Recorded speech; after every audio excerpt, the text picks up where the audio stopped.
Welcome back. David Hertel in for Elias. Well, in September, the Royal Montreal Golf Club on Ile Bizard will host one of the most prestigious golf tournaments in the world, the President's Cup. The best golfers in the world will be at Royal Montreal in September. And the only way to really get to Ile Bizard is the Jacques Bizard Bridge. If you know that area, you know that little bridge there. Well, it's going to go through massive construction. It started right now. And this is going to wreak havoc on residents, but also on the upcoming tournament. Well, when the eyes of the world are going to be turned on Royal Montreal Golf Club. And one of the many people saying, hold on a second, is the mayor of Ile Bizard-Sainte-Geneviève, Doug Hurley, and he's on the line. Mayor Hurley, great to meet you over the phone like this. It's my pleasure meeting you. So tell me what the situation is with the Jacques Bizard Bridge. Well, the situation is not good in the aspect that this bridge was supposed to be completed by the summer of 2024, but unfortunately because of difficulties in construction, it's been prolonged to 2025, which is obviously well past the date that we're going to be having the President's Cup here in Île-Bizard. So this is handled by the Ministry of Transport of Quebec, is that right? No, this is handled by Montreal. So this is a city project. Yeah, well, obviously the government of Quebec gave them money, and Montreal allocated it to the bridge, which we've been looking to get since 2013. Okay, so this is not an MTQ project. This is a City of Montreal-run project. That is correct. Okay, so why the delays? The delay is basically because of the structure in the middle. The pillars supporting the bridge were having some difficulty to solidify because of technical problems. So in order to be sure of the safety for everybody, they had to prolong certain methods to ensure everything's going to work well. So what's going to be the impact? Because in September, I mean, you're talking about, and Royal Montreal has hosted major tournaments before, and there's a lot of car traffic. A lot of people come to Île-Bizard. It's a boon for the local merchants. So the Jacques Bizard Bridge is the only way to get there, isn't it? That is correct at this time.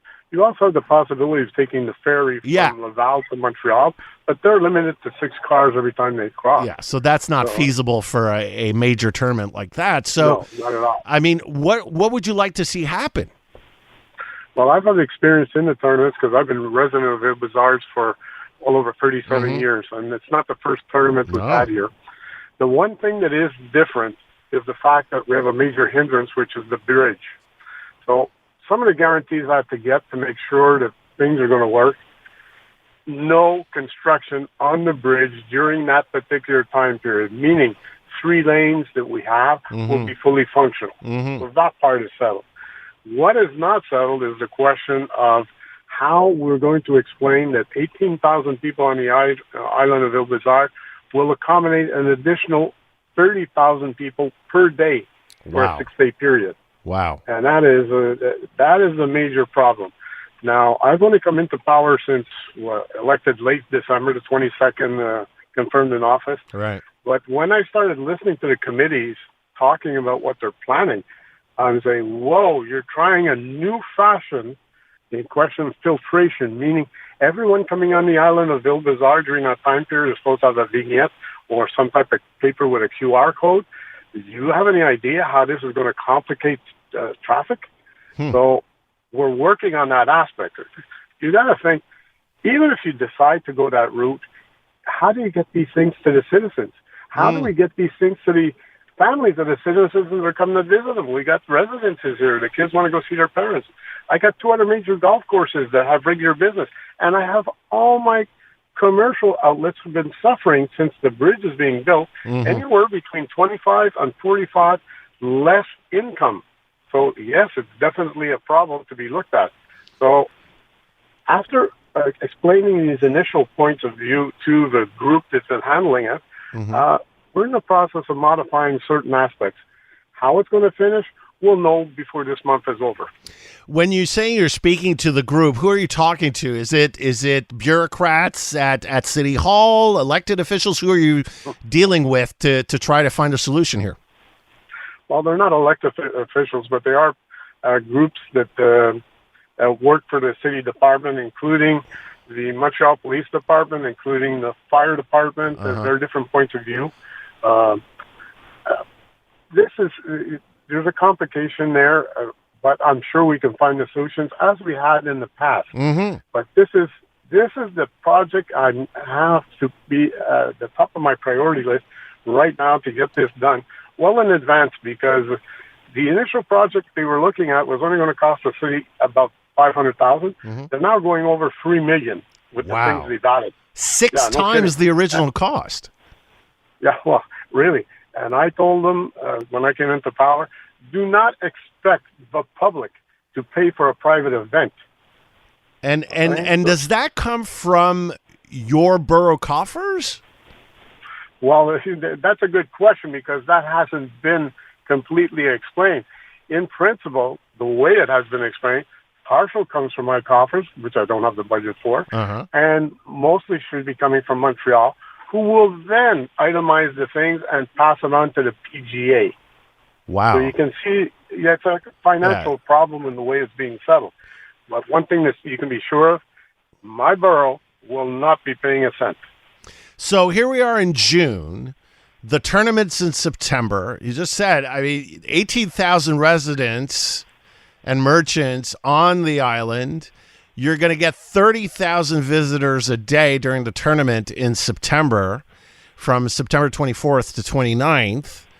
And so right now you got the concession that construction will be halted and the bridge will be fully accessible for the tournament, but you still don't have a working system for the back and forth of all these people during the tournament. Is that correct? Am I getting it right? Well, to a degree. Basically, the PGA has been renting out different sites, at which point they will get people getting on a shuttle and coming to Île-Bizard. So they figure somewhere around 150 to 175 shuttles per day will be going back and forth. Wow. So this is one of the reasons we're looking for a priority lane for both them and the emergency vehicles. That system can work. It's just we have to make sure everything is signed up and on board and everybody knows what they have to do. I have sorry, go ahead, Mayor. Sorry. That plus the fact that I'm going to have to, with our communications department, help the citizens living on Ile-Bizard to understand what are going to be the peak hours. So hopefully they can plan their going across the bridge at a time that won't be inconvenient for them. Right. I have a resident texting me in at 514-800. Tony says, why aren't the crews working 24/7? That's a question I've been asking for the Grand Prix related work. Why has that ever been discussed? Have you been in rooms where that's been broached? Well, to be honest, the answer is no. I mean, this contract was signed well before I was elected mayor. I was an ordinary citizen. Right. So when I came in, it's a fait accompli. But I've asked those questions in the past. One of them is if they work 24/7, there was a question of a noise factor, there was a question of availability of workers, et cetera, et cetera. The fact that they went over the 2-year original contract complicated because there's other groups that have to come in and replace those workers who were already scheduled to work in other areas. So it's a changeover of personnel. So those are complications, all of this because they couldn't complete on time. All right. So it's an interesting series of problems. Yeah, that's all the time I have, unfortunately. Mayor Hurley, do keep us posted. Come back and talk to us when you have any developments between now and the tournament. Anytime. It's a pleasure talking to you. Pleasure's all mine. Doug Hurley, mayor of the borough of Ile Bizard-Sainte-Geneviève.